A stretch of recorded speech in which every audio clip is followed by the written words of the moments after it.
पक्षाची ही जे लढाई आपण जिंकली लोकसभेची, त्याच्यामुळे ही सगळी जनता आपल्या संग होती.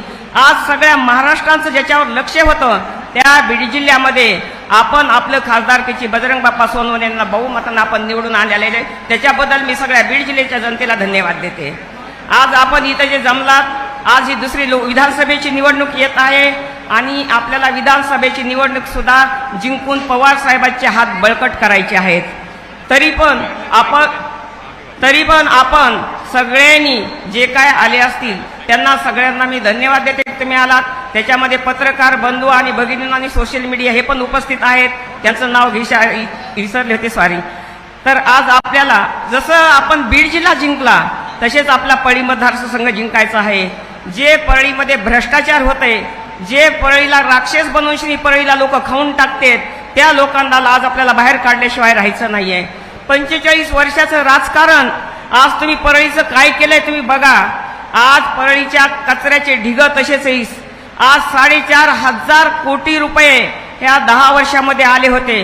पण ह्या समोरच्या जे बीजेपी सरकारचे जे इतर लोक आहेत तर त्यांना असं वाटलं की कुणी ह्यांना जॉब विचारणार नाही, पण त्यांना आता एकही शब्द आम्ही एकही मोका सोडणार नाहीत की त्यांना असं पहिल्यासारखं मोकळं आम्ही सोडून देणार नाहीत. त्यांच्याकडून पहिले हिशोब घेतल्याशिवाय आम्ही राहणार नाहीत. परळी नगरीमध्ये आज सगळी परळी मतदारसंघ आज सगळा इच्छुक आहे की आपल्याला तुतारला मतदान करून हे आपल्याला पहिला आमदार राष्ट्रवादीचा आपल्याला बदलून टाकायचा आहे आणि घडीची हकालपट्टी करायची आहे. कारण का तर पहिली घडी आली ती कुणामुळे आली. आज हे बाले किल्ला पहिला बी होता आणि आता बी आहे, फक्त आणि फक्त शरदचंद्रजी पवार साहेबांचाच बाले किल्ला बीड जिल्हा आणि परळी वैजनाथ आहे. हे लक्षात ठेवा सगळ्यांनी. आज ते जे म्हणतात की बाले किल्ला आमचा आहे, बाले किल्ला तुमचा कधीच नव्हता. आणि ज्यावेळेस तुम्ही तिथून बाहेर निघालात आमच्या पवारसाहेबाच्या गटातून, पवारसाहेबापासून ज्यावेळेस बाहेर निघालात त्यावेळेस बीड जिल्ह्यानं आणि परळ मतदारसंघानं दाखवून दिला की तुमचा बाले किल्ला तुमचा नव्हता, म्हणून तुमच्या बीजेपीच्या सीटची हकालपट्टी करून तुम्हाला हकालून लावला आहे. तर आता ज्यावेळेस तुमची हकालपट्टी झाली, बीजेपीचं कॅन्डिडेट पडलं, तेव्हापासून बीड जिल्ह्याला कमीत कमी 60-70% बीड जिल्हा शांत आहे. ते आमचे बजरंग बाप्पा, त्यांच्यामुळे त्यांच्या नावातच बजरंग होतं. तेव्हाच मी सांगितलं होतं की बाप्पा आपली सीट लागणार आहे. पण महाराष्ट्राचं लक्ष होतं की कुणाला विश्वासच येत नव्हता की म्हणजे बीड जिल्हा जिंकल. पण आमच्या हृदयात एकच विश्वास होता की बीड जिल्हा नक्कीच जिंकणार आहे. कारण का परळीची जनता आणि बीडची जनता ह्यांच्या ह्या बीजेपी सरकारच्या राजकारणाला आणि परळीतल्या घडीला कंटाळून गेलेली होती. त्यांना असं झालेलं होतं की कधी कधी हे सत्ता येईल आमची, कधी कधी आमची सीट निवडून येईल आणि परळी शांत होईल. खरंच सांगते तुम्हाला 60% बीड जिल्हा आता शांत झालेला आहे आणि परळी मतदारसंघ आपल्याला आता शांत करायचा आहे. त्याला सगळे लोक आपले सज्ज आहेत. असं समोरच्यानी कधीही कुणाला कमी समजू नये. आज बीड जिल्ह्याचा पैसा, आज जिल्हा परिषदेचा पैसा, नगरपालिकेचा पैसा ह्यांनी काय केला ह्यांनी जनतेला ह्यांना दाखवावं लागेल. ह्यांनी आज पसतो त्यांना असं वाटत नव्हतं की आम्हाला कोणी बघणार आहे, आम्हाला कोणी बोलणार आहे. त्यांची दादागिरी आज परळीमध्ये अमोल भैया दादागिरी किती आहे. तर रस्त्याने जर कोणी चाललं तर त्यांनी वरी जरी बघितलं तर त्याला खाली बघून जावं लागतंय.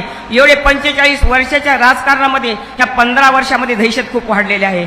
ज्यावेळेस मुंडे साहेब होते त्यावेळेस थोडा बहुत विकास झालेला होता, पण ते विकास सुद्धा ह्यांनी सगळं भ्रष्ट करून टाकलेलं आहे. विकासाचं काही ह्यांनी ठेवलेलं नाही. आज कारखाने यांचे भ्रष्ट झाले, कारखाने ह्यांचे गेले, आज त्यांची सुदगिरणी गेली. आज जनतेच्या हाताला काम नाही, युवा पिढीच्या हाताला काम नाही. म्हणून परळीची जनता जी आहे अशी रस्त्यावर युवा पिढी फिरत आहे आणि ते त्यांचा आनंद वाटते धनंजय मुंडेला. कारण का तर ते माझ्या मागं फिरतावत. पण तुम्ही किती पाप करताल, आणखी किती जणांचे घरं मोडताल, आज तुम्ही किती जणांना आणखीन मारताल आणि परळी जे तुम्ही हे करता दहशत पैदा करतात ना, ते आता आम्ही तुमचे चालू देणार नाहीत. परळीची दहशत ज्या दिवशी आमची बीडची शीट लागली त्या दिवशी परळीची दहशत आणि बीडची दहशत तुमची संपून गेलेली आहे. आता तुम्ही त्याचा विचार सुद्धा करू नका की आम्ही परळीमध्ये दहशत करू. कसं आहे, बोरी आणि बाबळी एकाच गावच्या, मी पण टोकवाडीकून मुंडेच आहे आणि इकून मी गुट्टे आहे. पहिलं झाला खेळ, जातीवर खेळ केला त्यांनी. जातीवर का खेळ केला त्यांनी की त्यांच्या पाठीमागं माणूसच राहिलं नव्हतं कुणी. मग जातीवाद जातीवाद जातीवाद प्रत्येक गावामध्ये. आज सर सगळ्यांना सांगते मी की जे बी परळीमध्ये म्हणजे वंजारे समाजाचे जे काय 60-65 गाव येतं पूर्णपणे भूत कॅप्चर होते. ह्यांनी कुणालाही येऊ दिलं नाही. तरी पण नियतीला हे मान्य नव्हतं. आज समाजाला मी सांगत होते त्यावेळेस बी तुम्ही असं करू नका, नाही बाई जातीसाठी माती काय. मी म्हणलं माती खाऊन खाऊन पोट सुजून गेले, उठून गेले, सगळ्यांना रोग झाले तरी कुठपर्यंत वंजारीने माती खायची. 45 वर्ष यांच्या मागं वंजारी माती खात गेले, तर आता काही माती खाऊ नका. तुम्हाला सगळ्यांना दिसतंय आज वैजनाथ कारखाना बंद पडला, आज पंदेश्वर कारखाना बंद पडला, आज वैद्यनाथ कारखान्याचे त्यांनी पैसे दिले नाहीत, शेतकऱ्यांचे पैसे दिले नाहीत, त्यांनी नोकरांचे पैसे दिले नाहीत. हे कोण्या तोंडानं बहिण भाऊ मतं मागतात मला हेच कळत नाहीये. ह्यांची दहशत कशासाठी? अनेक वंजारी आहेत, अनेक मुंडे आहेत, तिथं मुंड्याच्या ठेसा लागतायत. असं नाही की एकच घर त्यांचं मुंड्याचं आहे म्हणून शिनी. तुम्ही विचार करा, मुंड्यावर तुम्हाला आता पळवायचंय. मी पण मुंडे, पण मी जर काही केलं तर मला सुद्धा पळवा तुम्ही, पण मुंड्याच्या नावाखाली दहशत कुणी घेऊ नका. असतील ते त्यांच्या घरचे असतील, पण आता त्यांना घरचं करायचंय, त्यांना जनतेचं आपल्याला बिलकुल ठेवायचं नाहीये. म्हणून मी परळीकरांना एक विनंती करते की आज आपली तुतारी कुणालाही तिकीट देऊ द्या साहेब. जसे आपण पहिले बीड जिल्हा आणला तशी परळी मतदारसंघ सुद्धा आपल्याला आणायचा आहे. आणि हे राक्षसी अवतार जे लोक आहेत का, त्यांना हटवल्याशिवाय आपल्याला शांत कुणालाही बसायचं नाहीये. आज नगरपालिकेचा भ्रष्टाचार, बीड जिल्ह्यात बीड परिषदेचा भ्रष्टाचार, तुम्ही सांगा आता 300 कोटीचा घोटाळा, हे मी नाही बोलायले, हे टीव्ही आणि पेपर बोलायला आहे. आता एक इथं पद्मावती आहे पुष्पशी, त्याचं काम केलं नाही, त्यांना रस्ता माहित नाही देवापाशी जायचा, त्याचे सुद्धा 10 लाख त्यांनी उचललेले आहेत. पद्मावतीचा रस्ता कुठे ते त्यांना विचारा की माहीत आहे का ती देवी. असे कितीतरी रस्त्याचे भ्रष्टाचार केलेले आहेत, रस्त्याचा पैसा उचललेला आहे आणि बीड जिल्हा आणि परळी मतदारसंघात भगास करून टाकलेला आहे आणि स्वतःच्या आपल्या पायल्या भरून त्याने घेतल्या आहेत. कारण का तर त्या पायल्या का त्यांनी भरल्या का, तर 1000मध्ये एक माणूस ते विकत घेतात, कधी 1.5 देत असतील तर. पण ह्या लोकांना घेणाऱ्याला कळाय पाहिजे, हे पैसा त्यांच्या कुणाच्याही खानदानी शेतातला नाहीये, हे पैसा जनतेवरचा आहे आणि तुम्ही जनतेवर कमवला आहे, न कामं करता कमवला आहे, हे दहशतीनं कमवलं आहे. लोकांची बोलायला कुणाची हिंमत होत नाहीये इथं. पण आता हे चालणार नाही. आम्ही बीड जिल्हा जिंकून दाखविलेला आहे. ज्यावेळेस मी साहेबांची भेट घेतली होती मुंबईमध्ये, त्यावेळेस मला सुप्रिया ताई म्हणल्या होत्या, ताई आता बीड जिल्हा जिंकूनच तुम्ही माझ्याकडे या. पण मी आणखी ताईकडे तर गेले नाही, पण नगरच्या सभेमध्ये आमच्या दोघीची गळाभेट झाली होती. म्हणलं ताई तुम्हाला परळीला यायचंय, म्हणले मी नक्की येते. तुम्ही बोलला ते शब्द आम्हाला सुद्धा खरे वाटत नव्हते, कारण का ह्या लोकांची दहशत एवढा होती. तुम्ही सगळ्यांना माहीत असेल, एक वेळेस बीडमध्ये त्यांची सभा लागली होती बीजेपीची, आणि त्यावेळेस बीजेपीची सभा झाली आणि त्यावेळेस त्या हिला प्रीतम मुंडेला डिक्लेअर केलं म्हणत होते. तर एवढे ओरडत होते ते की म्हणायचे की आजच आमची पंकज हे आली, प्रीतमताई आली, आज इथं बिनविरोधच निघाली, आमचं असं वातावरण तसं. आता बीड जिल्ह्याचं काय करायचं ते आम्ही 3 जण ठरवू. पण त्या दिवशी म्हणलं बीड जिल्ह्याचं 3 नाही ठरवणार, बीड जिल्हा तुमचं ठरवणार की तुमचं काय करायचं आहे. म्हणून मी सगळ्यांना सांगते की आता हे दहशत आहे, कुणी भिवू नका. आज पोलीस प्रशासन आहे, आज त्यांच्यापाशी पैसा आहे आणि आज ते फक्त धाक दाखवायला लागलेत. कशासाठी की बाळा म्हणतात ना, भांबड आलं तू झोप, तसं त्यांनी आज पोलीस स्टेशनच्या धाकाखाली युवा पिढीला आणि परस्परांगाला खूप दहशत पैदा केली. ही दहशत जर बंद करायची असेल तर सगळ्यांना एकत्र येऊन, जसा आपला बीड जिल्हा निवडून आणला तसा परळी मतदारसंघ आपल्याला निवडून आणायचा आहे, तर ह्यांची दहशत काहीतरी कमी होईल. नाही तर ह्यांची दहशत कमी होणार नाही, ह्यांच्या दहशतीला आळा बसेल. तर एक वेळेस आता बहिणीची हक्कालपट्टी केली आहे, आता आपल्याला भावाची सुद्धा हक्कालपट्टी करायची. ते केल्याशिवाय परळीचं कधीही भलं होणार नाही आणि परळी मतदारसंघाला शांतता येणार नाही. परळी मतदारसंघाला जर शांतता आणायचं आहे तर पहिलं आपल्याला कमळ संपवायचं होतं, ते आपण संपवलं. आता आपल्याला घड्याळ संपायची आहे. घड्याळचा बी लई त्रास व्हायला आहे, पहिला नव्हता पण आता घड्याळचा त्रास व्हायलाय. मग घड्याळा सुद्धा कायम स्वरूपी आपल्याला परळी मतदारसंघाच्या बाहेर काढायचं आहे.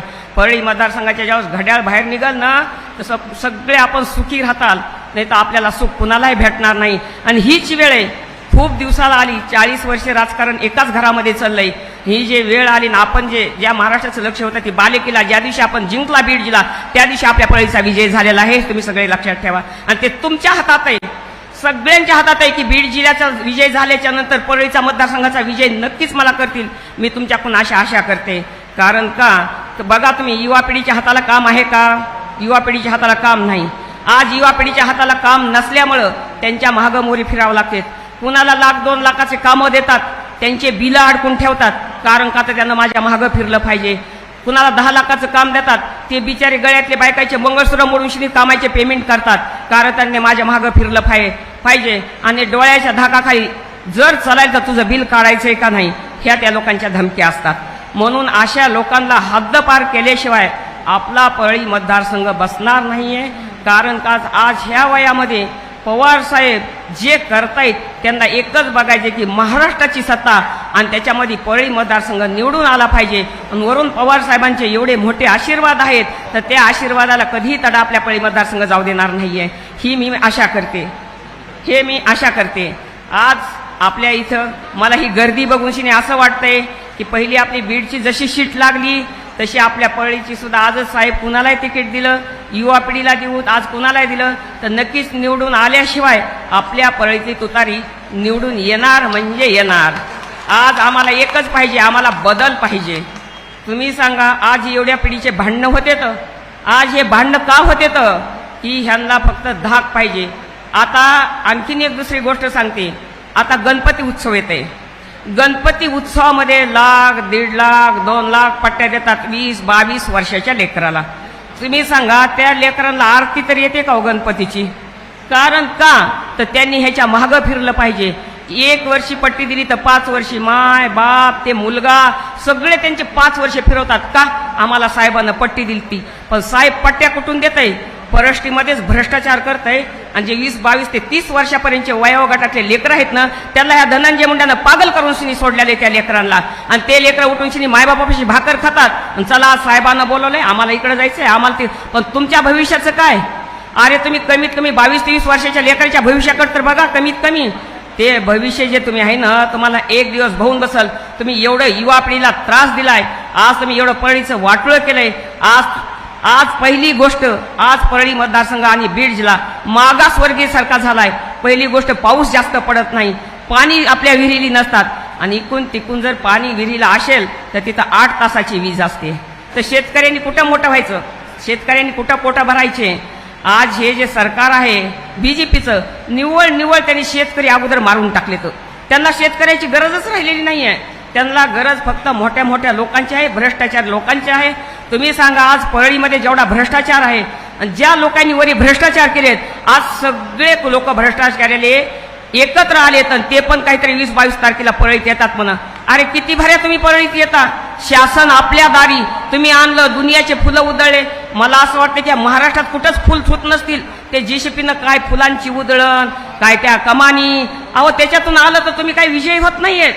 किंवा तुम्ही मोदी साहेबांना ज्यावेळेस आणलं त्यावेळेस सुद्धा तुमचा विजय झाला नाही. ते फुलं तुमच्यासाठी भाग्याचे नाहीयेत. म्हणून तुम्ही महाराष्ट्रातल्या सगळ्या झाडाचे फुलं आणून तुमच्यावर जरी उधळून घेतले तर तुमचं इथून पुढं काही होणार नाही. ते फक्त दुनिया शो बघल, बाकी दुसरं कुणीच बघणार नाहीये. म्हणून धनंजय मुंडे नावानं सांगते भ्रष्टाचार अगर हे तुम्ही विचार सुद्धा करू नका. इथून पुढे तुम्ही भूत कॅप्चर करताल. आज कालच सांगते साहेब, इथं एक धर्मापुरी गाव आहे. धर्मापुरीमध्ये आपला ऑटो फिरत होता आणि ऑटो फिरायच्या नंतर प्रचाराचे 2 आले लोक आले आणि त्यांनी सांगितलं की तू इथून जाय ना तर तुझा तुला बी मारूत आम्ही ऑटो फुकून देऊ. मला फोन आला. मी म्हणलं मला गाडी पोहोचायला वेळ लागेल, तितकाच लागेल. मी धर्मापुरीला गेले. धर्मापुरीला म्हणलं ते आता वंजाऱ्याची नाही, हे मराठीच नाही तर कुणी, ही सुद्धा मग ते गुट्टे वंजाऱ्याची आहे आणि माझं बाजूला गाव आहे माझ्या धर्मापुरी सर्कलमध्ये. तुम्ही या रस्त्यामध्ये कोण ऑटो फुकताय? माझी गाडी तिथे उभं केली. मी सगळा ऑटो फिरून आला. तोपर्यंत पोलिसांनी मला साथ दिली. म्हणजे ताई यायचंय का तिथं? मी म्हणलं माझ्यापुरतं होतं, ज्यावर जास्त झालं तर मी तुम्हाला बोलेन, मला कुणाची गरज नाही. ह्यांनी आतापासून चालू केलंय. पण मी आज वॉर्निंग देते धनंजय मुंडेला की एक बी तुम्ही भूत कॅप्चर करून दाखवा. त्या दिवशी सुधामती गुट्टेचं चप्पल तुम्हाला पहिलं पडल भूत कॅप्चर केलं तर. आणि भूत जर नाही कॅप्चर केलं, मी एक सांगते की कुणी कुणाला मतदान करू जा, भूत कॅप्चर मी करू देणार नाही. जे झालंय ते शेवटचं होतं, लास्ट अँड फर्स्ट. ह्याच्या पलीकडे तुमचं काही कुठं होऊ देणार नाही आणि त्याचा तुम्ही विचार सुद्धा करू नका.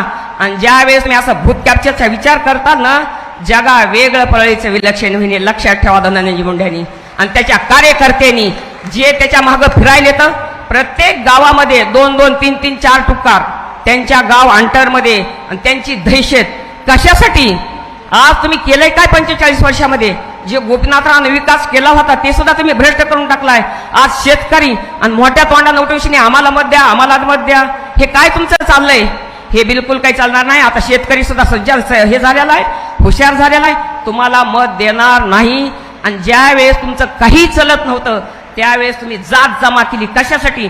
आम्हाला लाज वाटायली, आमच्या पदरात मतच नाही तर पडणार. आणि ज्यावेळेस त्यांचं काही होत नाही, ज्यावेळेस त्यांचं काही होत नाही तर त्यावेळेस हे जातीच्या मागं लागतात. म्हणून आमच्या वंजाऱ्याच्या लोकांनी तसं सावध व्हावं की कारण का तर इथून मागं काय केलेलं आहे त्यांनी, इथून पुढं काय करतील आणि पहिला धडा घेऊन शिनी इथून पुढे मी सांगते की बूथ कॅप्चर होणार नाही, ह्याची आपल्या लोकांनी काळजी घ्यावी. आणि तशी मी सुद्धा प्रत्येक बूथची काळजी घेणार आहे.